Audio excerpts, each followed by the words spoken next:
Hi guys, we've got myself, Luke Johnson today, Joseph Agu and Sir Alan Aragon. What we're going to do today, we've asked via social media in terms of questions for Alan, and Alan's going to answer them as we go along. So if we just introduce each other, guys, I'll start off with myself. My name's Luke Johnson. I do online coaching, personal training, and I also lecturer in terms of fitness qualifications. Joe? Hi Luke, thanks for the intro. I'm a nutritionist based in Loughborough, as well as my own consultancy business, working with athletes as well as just typical gym goers.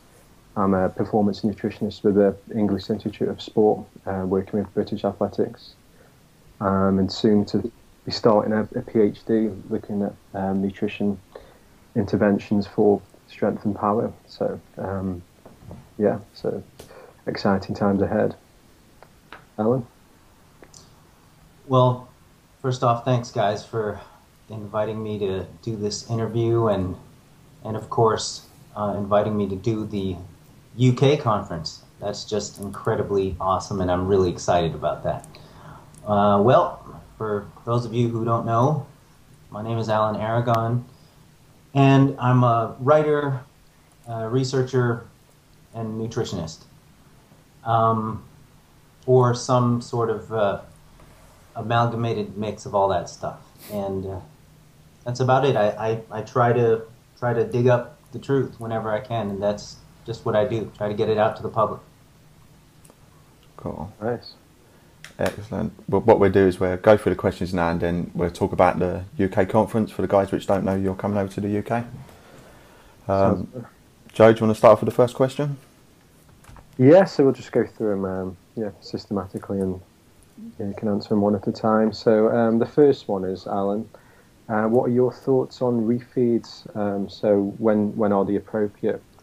The frequency of the refeeds, the quantity, and which macros, and yeah, so just your overall thoughts on refeeds, really, just like a really comprehensive answer, and just your thoughts as a whole. Okay. Well, for those in the audience who are not familiar with refeeds, you might be more familiar with the term carb up. So, we're talking about within the context of extended dieting. And so carb ups within that context have been discussed at length, probably by Lyle McDonald more than anybody else. I mean, he quite literally wrote the book on refeeds.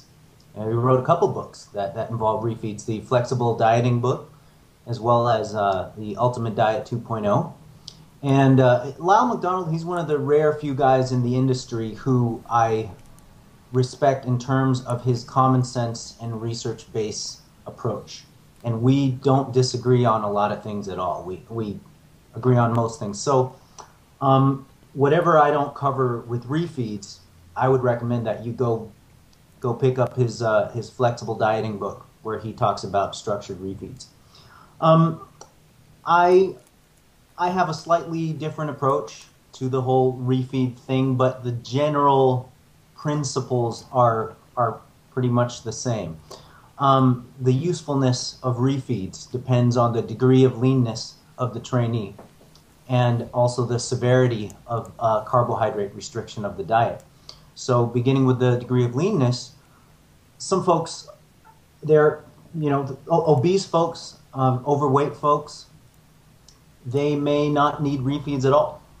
The whole idea of refeeds is to be able to reset your body's physiologic milieu, so to speak, to sort of lift its hormonal and other defenses against weight loss. And a lot of the hormonal stuff, it serves to drive behaviors that mainly raising up hunger and forcing you to sabotage your diet by making multiple trips to the fridge when you should really just be sitting and trolling Facebook. So yeah, that's the main idea with refeeds. The leaner you are, the more important they could become. And speaking about the general population, the general population doesn't necessarily all need refeeds, even at the end of a dieting phase. Refeeds is something that somebody can choose to employ to really sort of push the limits of athletic leanness, like within the bodybuilding pre-contest context. And like I said, the amount of carbohydrate restriction of the diet is going to influence the importance of refeeds as well. If you're on a chronically high carbohydrate diet, or a diet that's just adequate in carbs on a chronic basis, then the refeeds are pretty much unnecessary.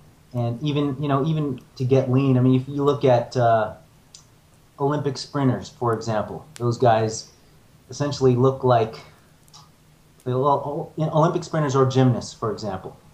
Most of those guys are on a whole lot of calories, and the majority of those calories from carbohydrate.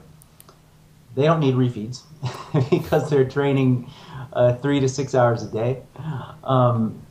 And they need a whole hell of a lot of carbohydrates on a constant basis, and they don't have this goal of pushing the limits of leanness. They have performance goals. So refeeds would mainly be helpful to folks who are on low carbs or low-ish carbs to begin with, and they're already sort of nearing the end stages of where their body is comfortable with body fat percent. So that's the whole idea. Frequency of refeeds, it increases as the person gets leaner. Usually refeeds can start off like twice a month, and then progress to once a week, and then finally progress to about twice a week, depending on how lean you are, and the amount of carbohydrate that's involved with it. And by the way, there's one line of philosophy where you reduce dietary fat intake at the same time that you do the refeed, so you minimize your chances of storing fat on the refeed. I tend to just kind of keep all the other macros stable and manipulate the carbs without specifically lowering the fat. I've tried it the other way with lowering the fat too, and then compared it with keeping the fat as is. But since I'm not a guy who sets fat super high anyway, I just find it's a lot easier, maybe simpler, even if it's theoretically maybe not, you're not pushing the nth degree. I found it to be just as effective to manipulate just carbs. Now the amounts of carbs in the refeed is going to depend once again on how fat or lean the person is. The leaner the person is, and the higher the volume, the more severe the deficit, the more severe the carbohydrate restriction. All of those factors can lead to refeeds that need to be in the higher ranges, like about triple body weight or more in terms of carbohydrate grams. And then the less severe refeeds would be double body weight in pounds and carb grams. We're not talking kilograms here because this is America, damn it. And so, and I've heard of folks doing quadruple body weight in terms of carb grams for refeeds, and I don't see that happening unless somebody's doing a true brutal cyclical ketogenic type of diet. So typically the refeeds that I've seen work well are either double or triple body weight grams of carbohydrate. The time frames of refeeds, there's some debate there about whether slamming this stuff all down in one meal is going to reset your hormonal milieu to be biased towards increasing. Well, it doesn't technically increase energy expenditure meaningfully beyond what you're doing with the actual thermic effect of the food. It doesn't like crank up your metabolism like the way that people hope it does. But it certainly will refill glycogen. It'll improve mood. It'll drive harder training. It'll do a bunch of other peripheral things aside from the hoped for metabolic effects that'll improve the dieting process. So hopefully that makes some sense. That was one of the longest talking runs I've ever done to myself at the computer screen. So yeah, that was great. In terms of calories, Alan, would you go, some people say obviously up to maintenance, or would you go like a small surplus, maybe like a 5 to 10% surplus on calories, or would it just work out based on the amount of grams per pound of body weight and whatever that ends up as? Yeah, usually the traditional refeeds, the traditional refeed takes the dieter to maintenance levels of overall calories, or slightly above. I've taken an approach to non-linear carbohydrate intake. I have a bunch of equations and formulas and stuff on how to figure out how to take in a certain amount of maintenance carbs average by the end of the week, but be able to do carb ups that are anywhere from 1.5 to 4 times your body weight in pounds in carb grams. And I've got formulas to figure that out. I mean, I'll throw one out. Like what you do first is you figure out your carbohydrate grams, your daily average carbohydrate gram target. And then with that, you figure, okay, well, if you want to have double double that amount, that daily carb amount for a refeed or a carb up, then you simply take that amount. Let's take an average, semi on the low side, somebody who isn't a competitive athlete and maybe just sort of sits at a desk, but they're a full grown male. Let's say his daily average carb target is 200 grams. By however which way he decided to arrive to that, that's his daily carb target. If he wants to have two days where he doubles that to 400 grams of carbohydrate, then what he needs to do is take that average daily carb target and multiply it by 0.6. So in the case of 200 grams, I'm sorry, yeah, in the case of 200 grams of carbohydrate, then he's going to be taking in 120 grams of carbohydrate for 5 days. And then for 2 days a week that he carbs up, he's going to take in 400 grams of carbohydrate. So he's doubling that on those 2 days where he certainly doesn't feel like he's dieting. And then he's having 120 grams of carbs on the rest of the days. And by the end of the week, he's averaging 200 grams of carbohydrate per day. But except 2 of those days are a nice, yummy pasta dish or 2 going on. So that's one way to diet non-linearly. And like I said, I have formulas for 1 carb up a week, 2 carb ups, 3 carb ups, 4 carb ups, and I've got formulas for 1.5 times your daily average carbohydrate gram target, all the way up to 4 times that. And so it's pretty cool. I mean, I'm probably going to get into that and some of the justifications for some of those variations on that at the conference. So yeah. Hopefully someone watching this video in the seedy corner of YouTube will will sign up and fly over to England. Cool. Excellent. Good. Right, okay, for the next question, I think you covered the hell out of that. If they ain't happy with that answer, I don't know what they'd be happy with. Right, next question. So when dieting, once protein is set, how do you think carb and fat ratio should be set afterwards? Okay. That depends on, I'd say, several things. Well, maybe 3 main things. So first of all, once you set protein and fat, the amount of carbohydrate that, or actually, wait a minute, the question was protein. Once you set protein. Yeah, so once you set protein, how do you think the carb and fat ratio should be set? So whether you'd set protein, fat, and then the rest of that would come up with carbs, or do you set it a different way based on the individual? Right. Yeah, that's basically it. I mean, you set protein, and then you set fat, and that's going to vary, and then you fill in the rest with carbohydrate according to the total caloric target. So the variation between the carbohydrate and the fat amount is going to be influenced, number one, most greatly by the total energy requirement.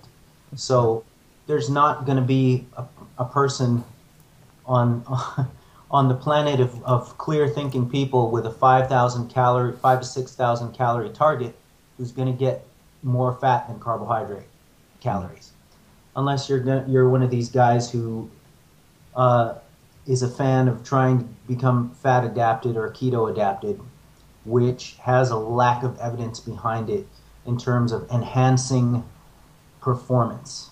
There is little smidgens of data showing that it can prolong time to exhaustion at low intensities. But unfortunately, that doesn't reflect real-world racing conditions where there's sprints, there's breakouts, there's various points in the race where you need to employ high intensity. Yeah. And when you're running low on carbohydrate in those instances, then it's just not going to be optimal for you. So, yeah, barring that scenario of these really high caloric requirements, the nature of the training protocol is going to determine your carbohydrate to fat ratio. Like if somebody trains with a fairly high amount of volume, whether it be the weight training component or the cardio component or both, then there's going to be a bias towards a higher lean on the carbohydrates.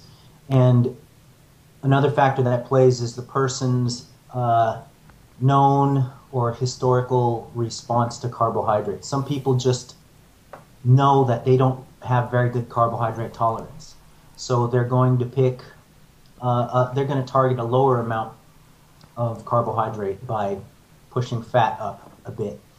And when people have a lower tolerance to carbohydrate, it usually, well, technically, it would mean that they're not as glucose tolerant, or they're not as insulin sensitive. They don't have as good insulin sensitivity as the average person, or they just might be plain out insulin resistant.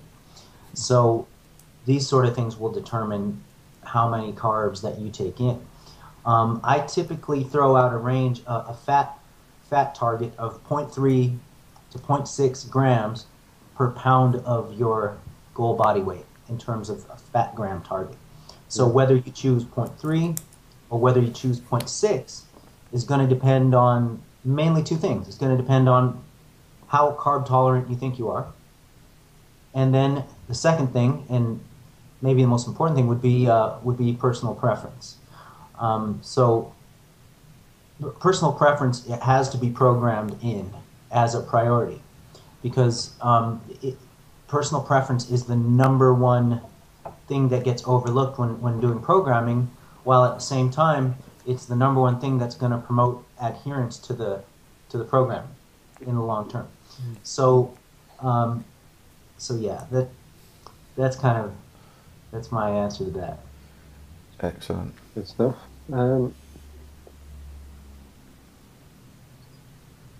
Okay, then next question. How low would you drop fat for a client during a dieting phase, assuming that they do far better on a higher carb intakes in general? And on a related tangent, is there a minimum amount of fat that you'd like to see in someone's diet when in a maintenance phase? Okay. Well, I mentioned that protein and fat stay pretty stable while carbs get the brunt of the manipulations. Before even targeting fat to lower it, I would have a tendency to look at the option of upping the person's output training volume before going in and cutting down into the diet. I have a tendency to look at increasing training output when it's realistic, if there's room for it. Because for a lot of people, it's actually easier to increase training than, let's say, cut calories. But then for others, it's just not logistically or schedule-wise, it's just not feasible for people to add more training volumes. So then you're forced to go in and, for example, lower dietary fat. So with that first part out of the way, going super low in dietary fat for temporary periods is not out of the question. I see it as an option when you're pushing extremes, like, for example, in a pre-contest scenario, you're not going to cut into protein, and you're going to need a certain amount of carbohydrate to function and train optimally. And so lowering dietary fat can be one of the last stops that you pull. The kind of the limit that I would go is a quarter of your body weight in pounds in fat grams. Yeah. So like let's say a 200-pound person, I wouldn't go lower than 50 grams of fat. And for a temporary period, it's really tough to say how long it's appropriate to keep somebody on that lower end of dietary fat. It's not going to kill them. I mean, look at the Okinawans. Their diet is about 10% fat by calories, and that's what they live on, and they're outliving the rest of the world. But they don't look like they lift. So there's a problem there. And if you look at some of the research on how dietary fat influences testosterone levels, you'll see that amount, about a quarter of your body weight in grams or below, is going to significantly lower testosterone levels compared to like double and triple that. So there's already the threat of testosterone decrease. It's already going on to pretty significant levels in like a pre-contest scenario. And for naturals, lowering fat even further could potentially aggravate that situation. So long story short, I wouldn't go lower than a quarter of body weight in pounds for fat grams. And I wouldn't push that for more than a month at a time. Cool. Happy with that one, Joe? Yeah. Cool. Certainly. Right. Next question. This one's from Joe. But all of them have been so far. What is your process for acquiring new knowledge? Joe said, e.g. a systematic approach, looking at a few review articles first, if available, then digging further into individual papers to form a more solid opinion. Would that be something you do? Or? Yeah, that's exactly what I do. Joe's been spying on you. Next question. Next. He knows all your formulas as well. You can see your Excel spreadsheet. Yeah. To that, I find it really interesting to read other guys' articles as well. So there are some really good writers out there in the online sphere, and when you read their stuff, it's with the understanding that it's usually some sort of a narrative review rather than some sort of ultra rigorous, ultra unbiased type of take on something. Usually when somebody writes an article, they kind of have a bone to pick, and that makes great articles, but it also warrants a certain degree of caution when you're reading articles that are either like aggressively debunking something or aggressively battling something else, and that's my stuff included. I mean, some of my favorite articles that I've written have been because I'm trying to debunk something or something's really pissing me off about something, and I gotta get the facts out there. So I think it's important to read stuff in the blogosphere, like for example, a few good writers who write good stuff. There's Brett Contreras, Brad Schoenfeld, Anthony Colpo, James Krieger, Jamie Hale, J.C. Dean, and a bunch of other folks that can fill up this hand. But I mean, just to throw a few out there. you read this stuff, and then you get you number one, you learn things, and number two, it piques your interest into what you want to dig into further when you look at it in the peer-reviewed literature. So the advantage of reading the lay literature and reading stuff in the blogosphere, you get to see where the hot spots of interest are, and you also get to find out what piques your own interest, and of course you learn some things too, and then of course you run into references that you can double check and see whether the references are supporting the person's case or not. And then from that point you go into the peer-reviewed literature, and like you mentioned, it's great to read a review of any given topic. Read a recent review, and then from that point you can branch off into the individual studies that are supporting the points made by the author or the authors of the review. So the process of acquiring new knowledge is really, it's sort of a mess. Yeah. But a lot of it's driven by kind of what interests me personally.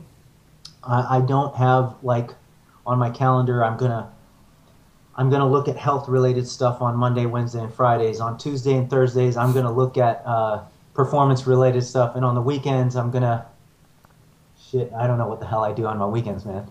Take your lizard out for a walk. Yeah, absolutely. I just whip my lizard out and take care of it. So yeah, I follow where my interests lie, and I found that you can really only cover a limited range. You can only acquire a deep, meaningful amount of knowledge in a pretty narrow range of stuff. I mean, you can't necessarily, well, maybe over a lifetime you can call yourself an expert of all trades, of all aspects of fitness, but usually it's the stuff that you're deeply interested in, that you really want to delve deep in, while keeping a working understanding of the rest of the stuff. So my interests perpetually have been in the integration of training and nutrition and supplementation for the goal of improving body composition or training or sports performance. So that's sort of that kind of tunnel that I keep in and just sort of try to dig deeper into.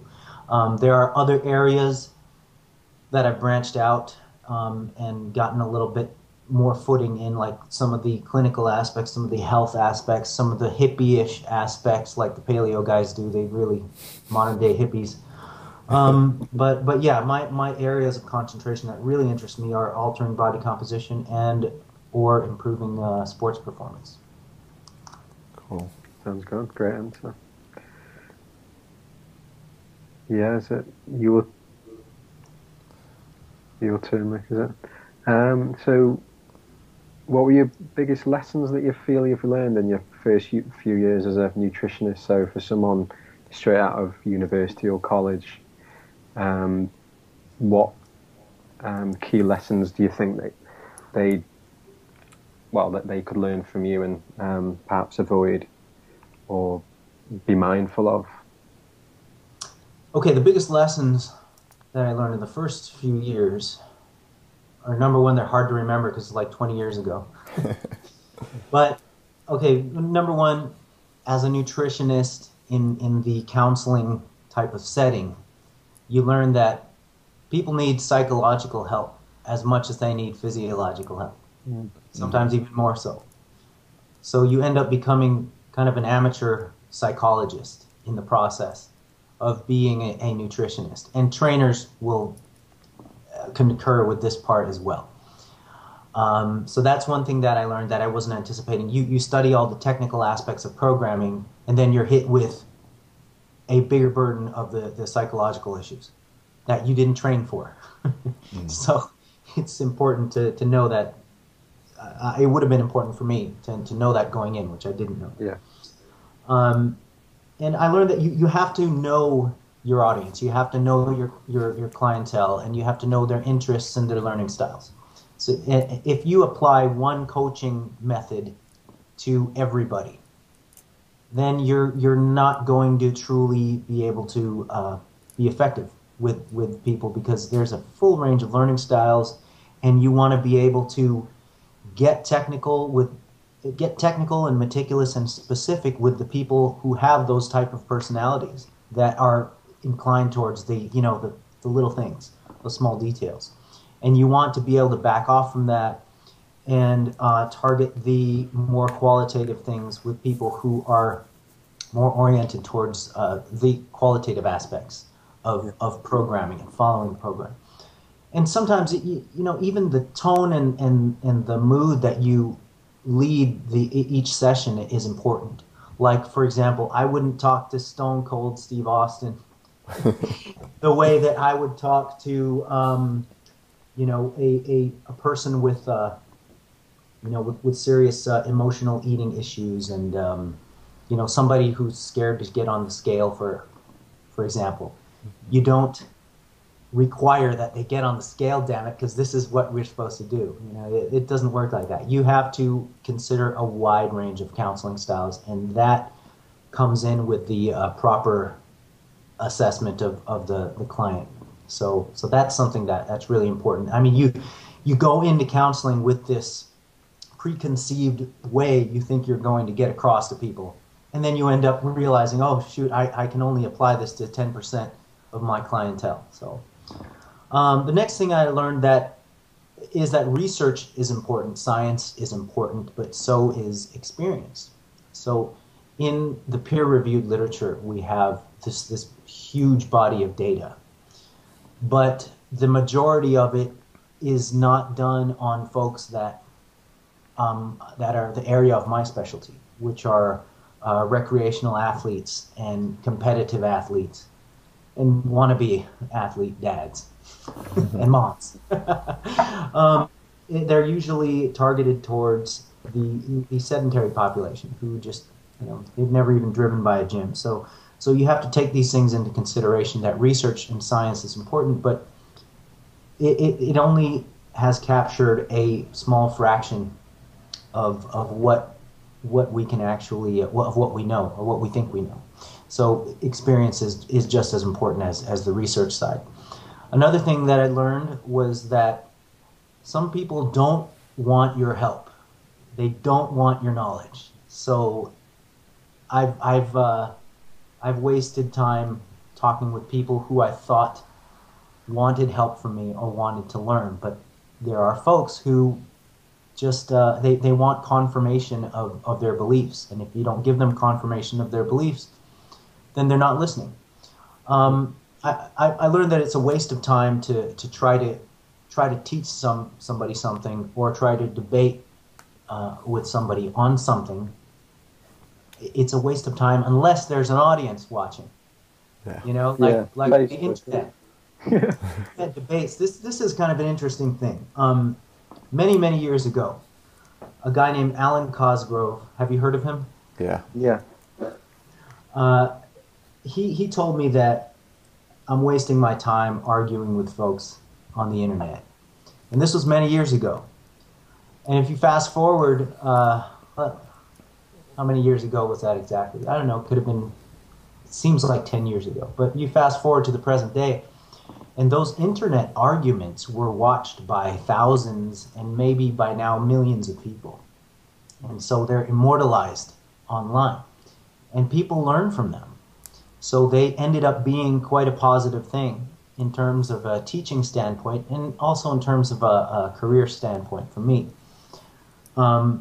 So what you don't want to do, though, is you don't want to debate with a brick wall person when nobody's watching. Yeah. You want to make sure there's lurkers who are going to learn. And I guess the final thing I learned in my first few years was that I still have a lot to learn. And that process of learning, it needs to be ongoing, and it needs to be pretty relentless, especially in my position as a teacher. So if you're a practitioner and you found you found what works, you found the system, you found the Tracy Anderson system, and then arguably you can stop learning in your tracks.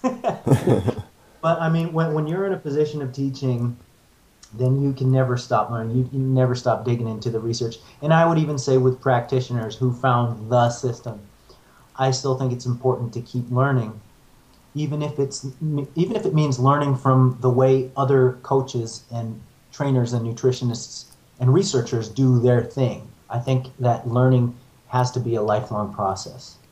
So that's it. What I learned in the first few years. Yeah, no, that's really. I can imagine that being really helpful, and especially to me as well. I could take a few things from that. So, yeah, over to you again, Luke. Right, next question. I won't mention the person's name, but he knows who he is. So someone who gets constant flatulence after meals. So they've been tested for gluten intolerance, remove lactose, using enzymes, pro and prebiotics. If you've got an idea of what it may be, he'll love you if you got it right.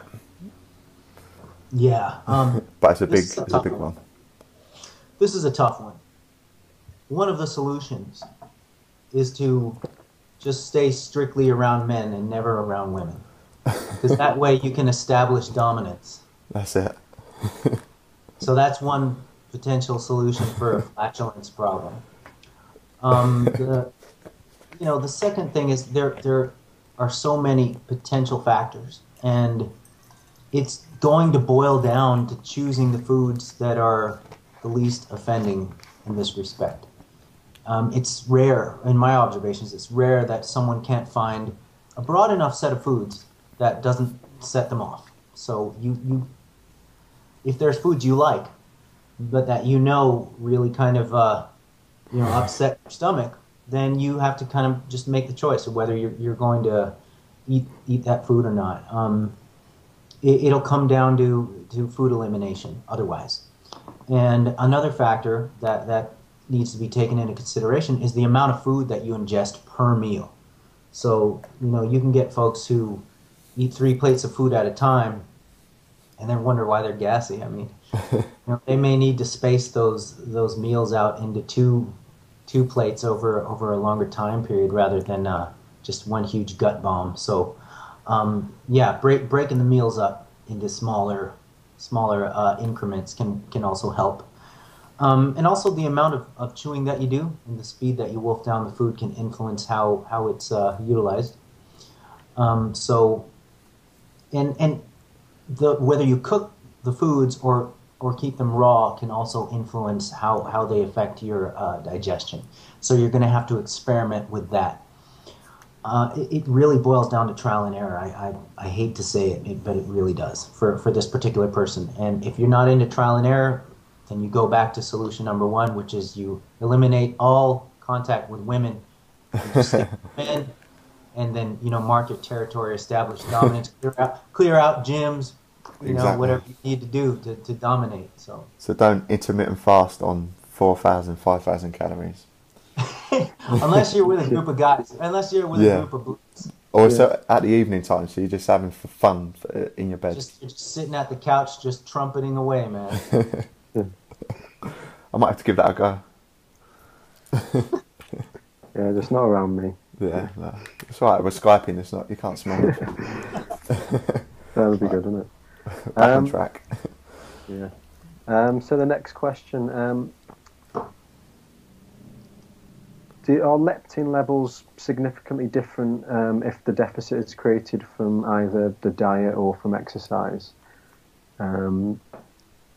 Yes, I think that ties into the previous question about the refeeds as well. So I know you've touched on that athletes perform quite well, a large amount of volume and consume quite a high amount of overall calories, yet remain lean. So that might play a part in your answer. So I'd be interested to hear what you have to say about that. Yeah, this area of research is really messy. But what we kind of have an idea of is under non-dieting conditions, exercise doesn't influence leptin levels in the long term. Acutely, it's kind of all over the place. But in the long term, under non-dieting conditions, exercise just has failed to consistently influence leptin concentrations. So now in hypocaloric conditions, it's kind of a different animal here. So in the limited research that's available, the difference between diet-mediated leptin drops and exercise-mediated leptin drops is not consistent either. So a much more eloquent and simple way to put it is, no, there's not really much difference between the exercise and the diet, and exercising and dieting's ability, on their own to influence leptin drops. Now, leptin is always going to drop with drops in body weight and body fat. But yeah, there's a study that I was looking at. It actually compared the two, and they didn't find any significant difference. But when you combine exercise and diet for the goal of weight loss, then that's going to cause further drops in leptin than just either diet or exercise by itself. But once again, you kind of have to ask whether or not this even matters. I mean, because when the goal is to lose body fat or body weight, in order for it to be an optimal process, you're going to have to exercise as well as diet. Most people anyway, to a certain degree. So it almost doesn't matter. Let's put it this way.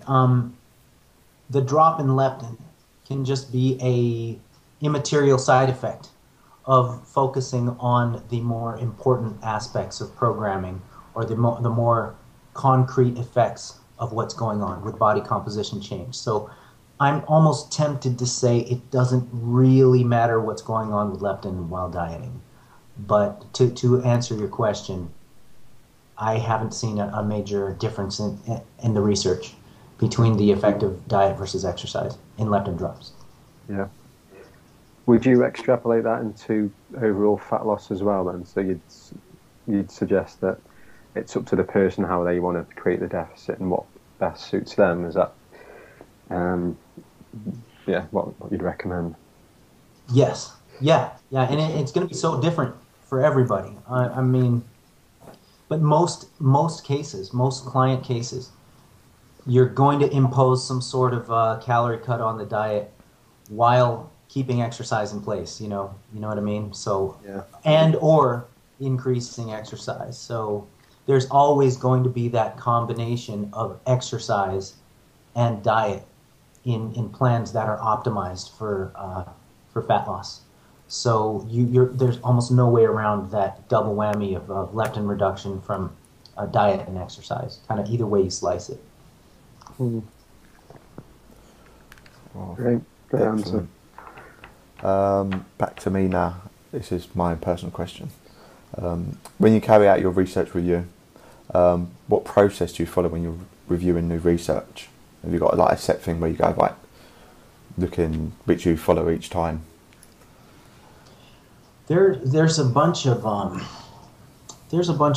Facebook groups. There's various websites like bodyrecomposition.com, bodybuilding.com, where people just talk about what's interesting in the research realm.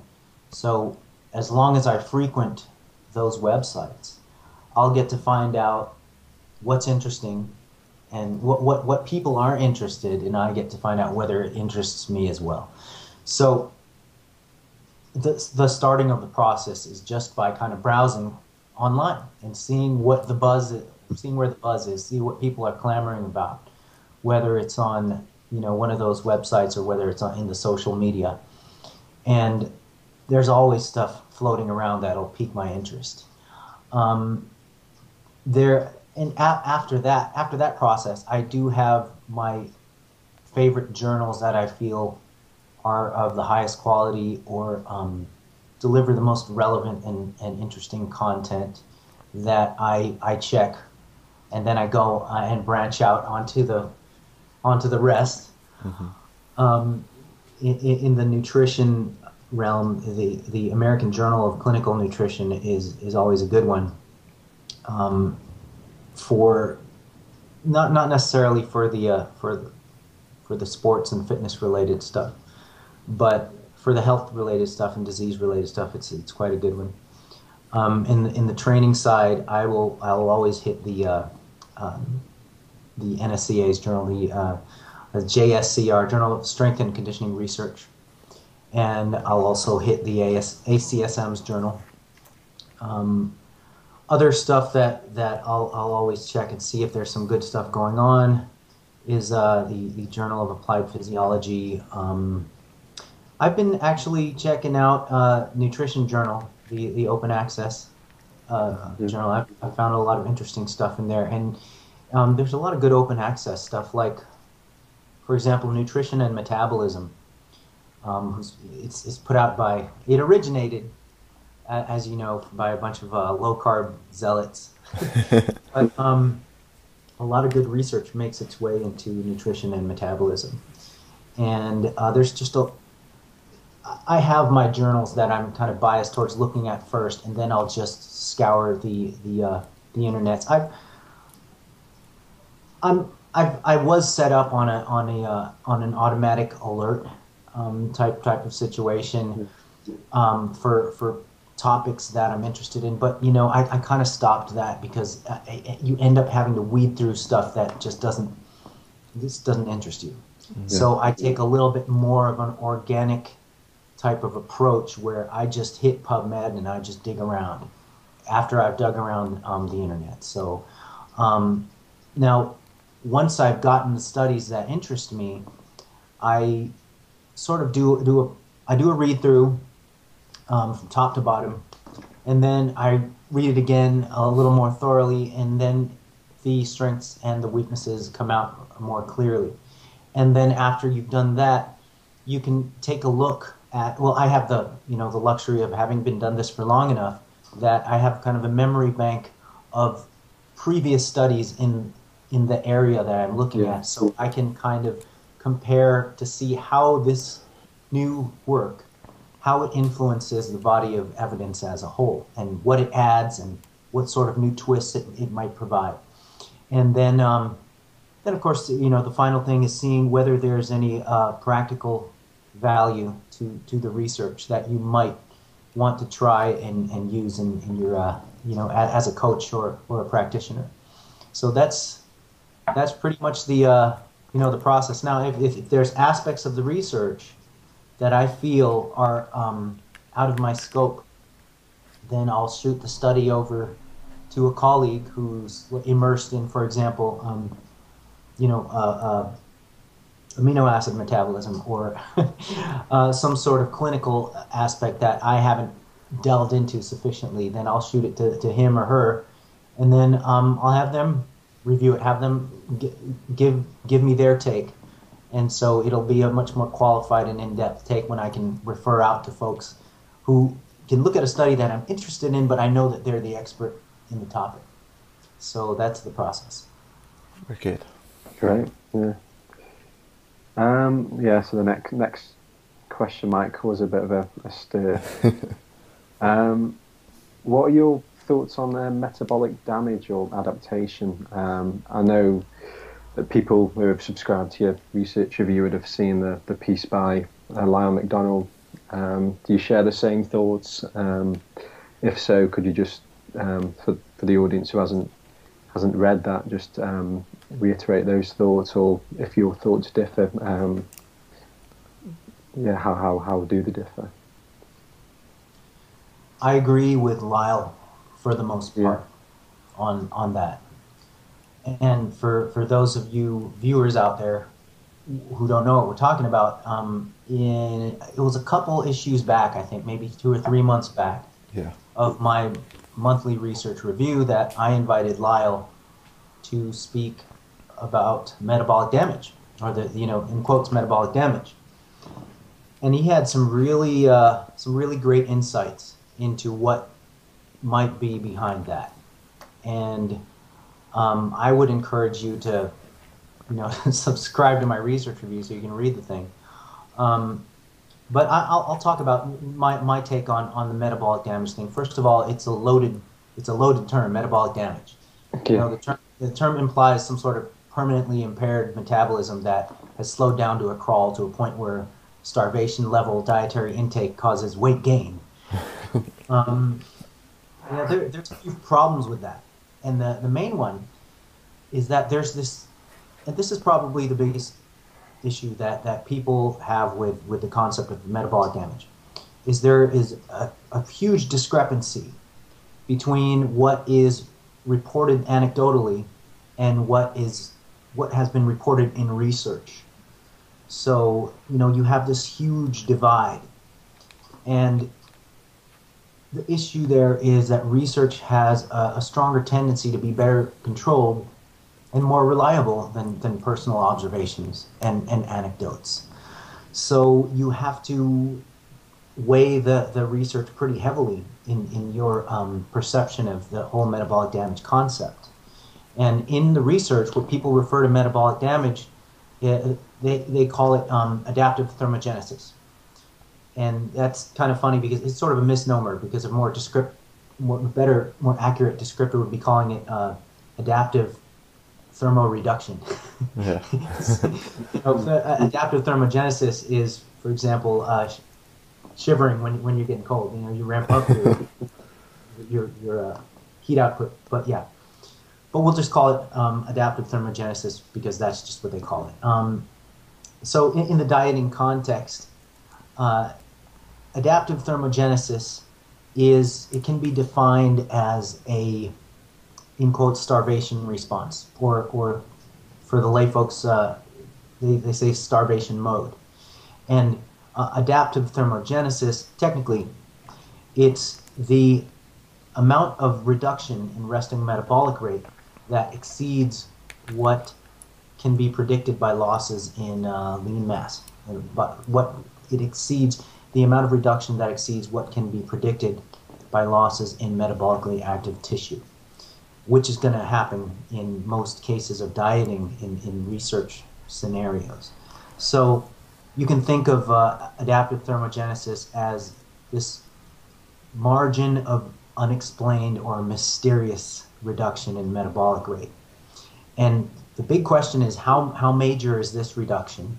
Is it reversible? And is it preventable? And so to answer the first part, how big is it? The greatest adaptive thermogenesis ever recorded, to my knowledge, was a recent study on Biggest Loser contestants who lost 130 odd pounds or so, 120 something pounds on average. And their RMR on average dropped 30%, just under 30% from over the course of the 6-month contest. Yeah. And 18.8% of that was beyond what was predicted. 18.8% of that reduction in resting metabolic rate falls into the adaptive thermogenesis category. So it's a mysterious amount of reduction that was not predicted by losses in lean mass. So 18.8% is a very large number. So if anybody who loses 130 pounds in half a year can expect some pretty massive slowing in resting metabolic rate, but some of it's not going to be accounted for. But that some of it is not something tremendous enough to cause some sort of reversal in the dynamics of your body's weight loss or weight gain. Yeah. Usually, if somebody loses 10% of their starting body weight, there's going to be this 15% margin of unpredicted reduction in resting metabolic rate. And depending on your size, that's going to work out to somewhere between about 250 to 500 calories that you're screwed out of, so to speak, at the end of the rainbow. Now, keep in mind, this is under research dieting conditions. And what most people don't realize, or what most people sort of forget, is that research diets really suck. And they're usually too low in protein, almost across the board. And they usually don't involve any sort of exercise protocol, let alone a structured progressive resistance training protocol. And in the little research that has, you don't see a consistent drop in metabolic rate in dieters. You know, there's even research showing an increase in resting metabolic rate under severe dieting conditions as long as there was a resistance training program in place. So even within the research, with this 15% unaccounted for drop in resting metabolic rate, you're looking at suboptimal conditions of weight loss.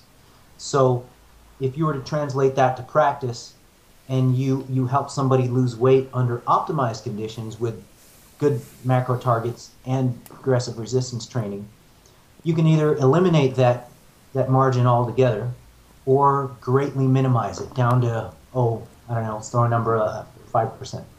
So this adaptive thermogenesis or metabolic damage that occurs, there was a recent study that looked at a 1-year follow-up of people who have lost weight, and their resting metabolic rate was still down after a year, but that margin was pretty small. It boiled down to about 79 calories or so less than their resting metabolic rate was at the start of the weight loss.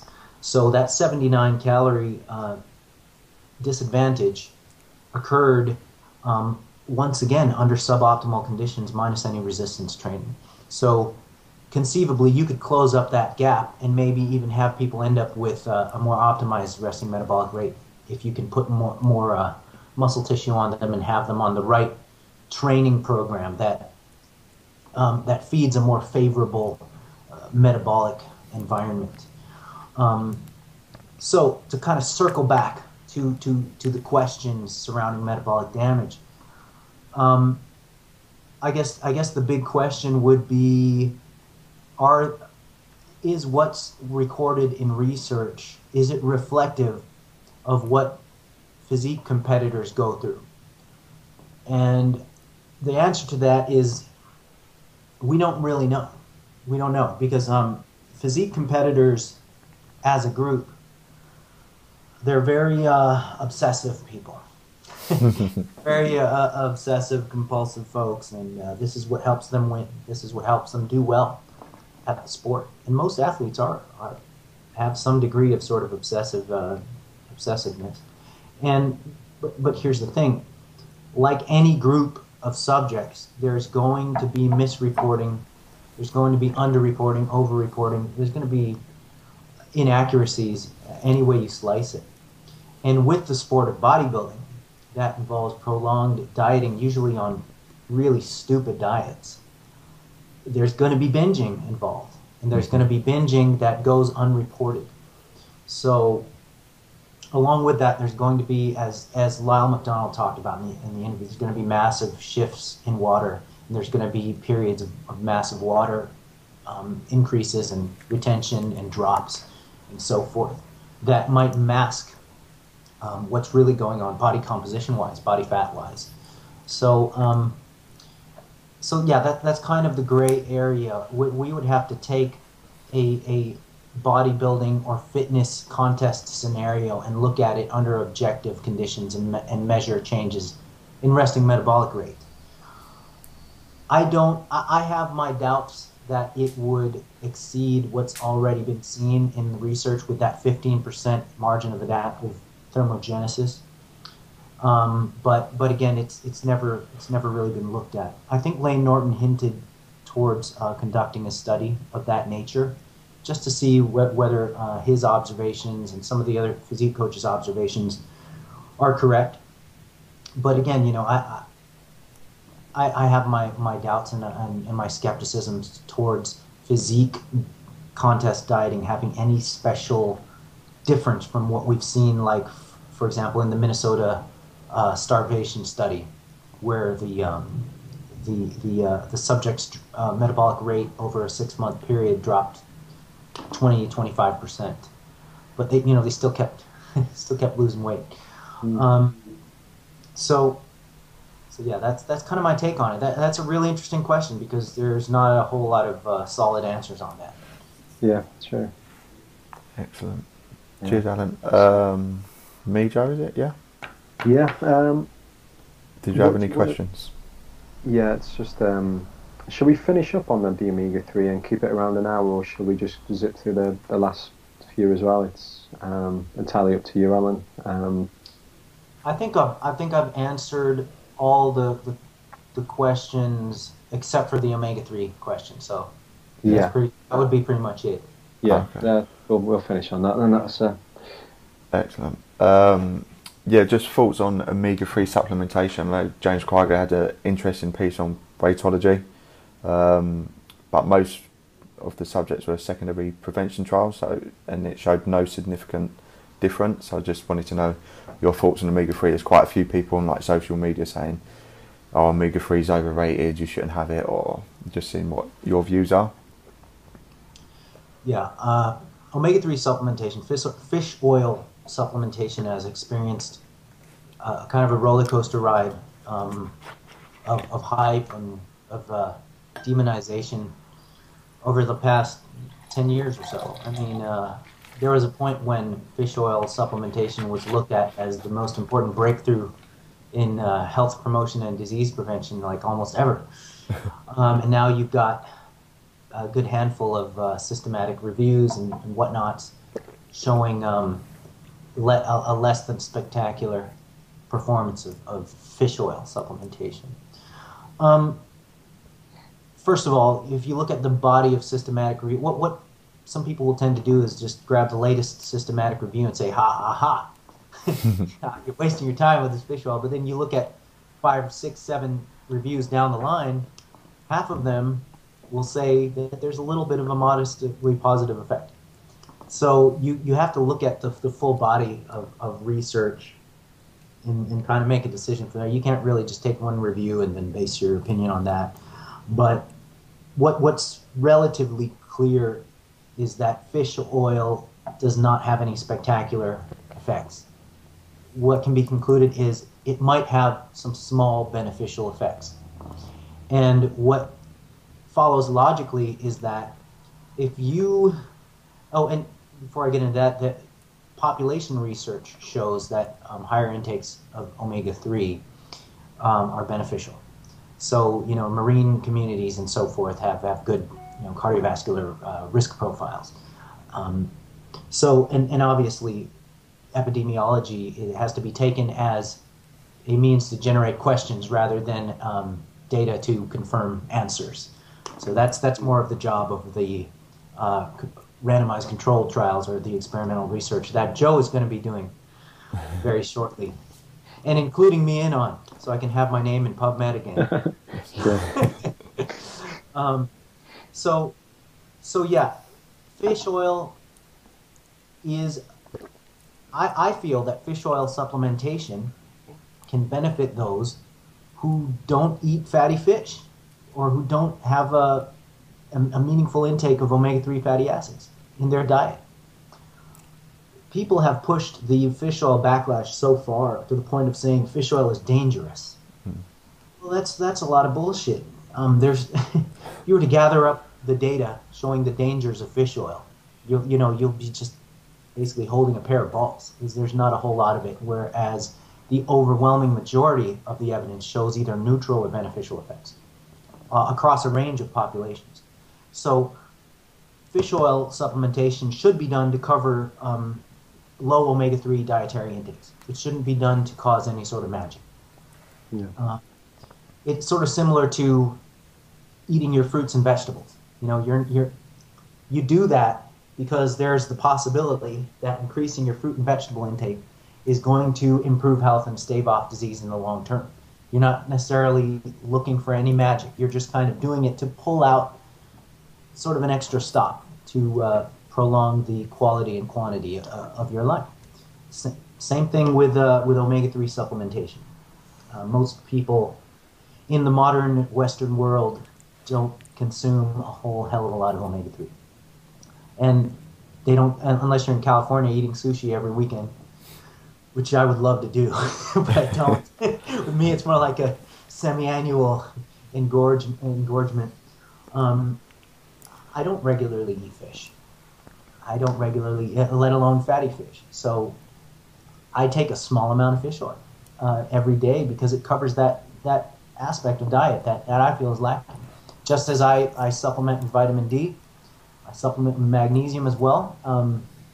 So, other than the boatload of steroids I take, that's and BCAAs. that's the the regimen. So the American Heart Association, as we know from our pre-talk, they recommend 5 to 1.8 grams a day of combined EPA and DHA for general cardioprotective purposes. Now that's not a lot of fish oil dosing. It's 3 to 6 1-gram capsules a day, depending on how hog wild you want to go with it. And for those who consume, let's say 3 to 6 ounces of fatty fish 3 or 4 times a week, then really, unless you're trying to aggressively lower triglycerides or something, then you really don't need to supplement with fish oil. For vegetarians who, and people in general who just can't stand fish oil, if you drop fish oil altogether, you'll probably, you might have as long and as high quality of life as you would have had without it. But like most supplementation, it's just like this little, almost neurotic insurance, but it's pretty cheap insurance, and it might benefit. So I don't buy into the pendulum swing the complete opposite direction by saying that fish oil is evil and bad now. No. That's a great summary. Excellent. I think there's one more question which I just wanted to ask, because Gordon Greenhorn enjoy it. Thoughts on your food intolerance testing. Is there anything reliable beyond elimination diets? So you sort of touched on elimination diets, maybe how you conduct an elimination diet and your views on these food intolerance testing. Are they worth it? Are they accurate? I kind of have a bias against food tolerance tests and just general immunological tests. They'll raise all kinds of flags, and then they'll give you a list of 20 foods that could be the offenders. I think what usually happens in that scenario, people end up cutting out way too many foods from their diet unnecessarily, and they narrow the nutrient spectrum of their intake, and then they lower the overall quality of their diet in terms of nutrition, micronutrition, and even in some cases macronutrition as well. So elimination diets and just sort of a methodical testing of various foods that may be offending would be the way to go. What the process would be to eliminate the food from the diet for, like, let's say 2 to 3 months, take notes, and then reintroduce the food and see if the symptoms reappear over the next 2 or 3 months. And it's really just sort of this arduous process that is that could take half a year to actually accomplish and see how your body responds to stuff. But it sure beats a lifetime of eliminating 10 of your favorite foods. So yeah, that's how I would approach that. And I would probably also see a more qualified professional in that department, like a gastroenterologist, or I'd refer out to a registered dietitian who has extensive experience with patients with GI disorders too. So there's that aspect as well. Excellent. Great. Right, that's it for the questions, Alan, so thanks for answering them. Maybe if you want to just go through what we're going to do is we'll put the links to your website, your research review. We'll also put a link to the UK conference. It's the first time you've come over to the UK after me asking nicely and being surprised when you said, yeah, let's do it. If you could maybe touch on basically what the guys could look forward to when you actually come over in October. It's just going to be epic all the way around. Just meeting everybody with these incredible accents you guys have is going to be an experience to remember. It's going to be a lot of learning and a lot of fun, and I hope to have a voice by the end of the second day. It'll be pretty much 2 full days of lecturing and interaction. So my goal for the conference is to present pretty much the equivalent in terms of depth and breadth of information as a certification, like a high level certification. Except I'm not smart enough to put the certification stamp on it. And is it as good as the Poliquin certification? we should give it we've got PICP, what? AAC. Does someone have a level 3 badge with the initials AA on? Then we can measure everyone's tricep at the end. Well, you know what I plan on making it come with is a list of clients that you've trained.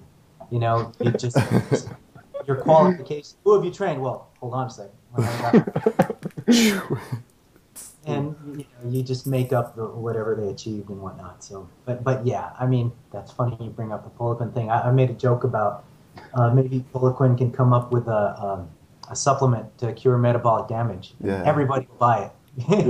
Bestseller. Everybody will buy it. He can just retire right there. Have it when you're doing your cardiovascular exercise the third time during the day, though. That's when it's best time to take it. Absolutely, man. And you know, you hear navel rings being just sold off, you know, by the thousands.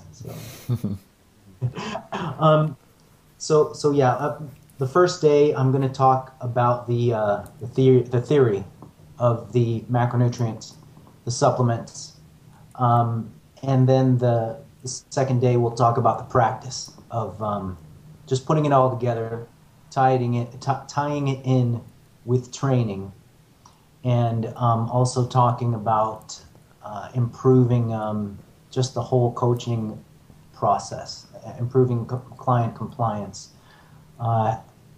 helping people become empowered. So I'm really going to try to throw everything I've got into this seminar. My goal is to just, like I said, try to take everything I know and just try to transfer it to the audience. And it's going to take 2 days, and it's going to go pretty fast because I have some really good, entertainment lined up now. I have a couple of dirty jokes lined up that should keep people awake. So. Oh, God. Look forward to that. Yeah. Yeah, and I never cuss during my presentations too, so you can bring your kids to it. Okay, we can. We have a little daycare centre in the corner of the cinema room. We can have CBeebies on in the background. Kids club. Yep. Cool. Right. Well, thanks for your time, guys. Thank you very much for accepting to do the interview, Alan. It's been fantastic. Hope people enjoy it as much as I certainly have, and Luke has as well. So, thanks. Awesome, you guys. Thank you so much, Joe and Luke. I really appreciate everything you guys have done. Excellent. Cheers, Adam. Great.